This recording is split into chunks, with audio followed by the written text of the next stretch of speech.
Senhor presidente, nobres colegas, declaro que votarei sim. E eu falo o seguinte para o meu nobre colega Jack. Se a educação por si só resolvesse o problema da segurança pública, nós não teríamos médicos assassinos, nós não teríamos advogados assassinos, nós não teríamos engenheiros assassinos. A educação por si só não resolve o problema da criminalidade.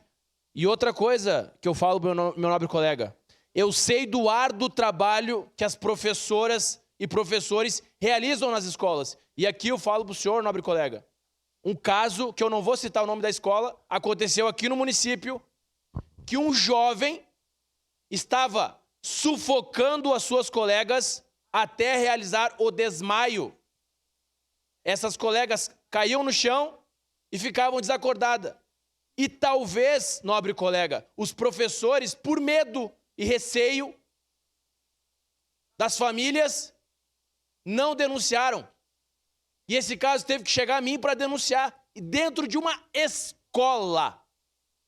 Ou seja, nós temos que tratar os desiguais com desigualdade à medida que se desigualam. E tratar os iguais com igualdade. Nós não podemos pegar e generalizar e dizer que todo mundo é bandido. Nem tampouco podemos dizer que todos são santos.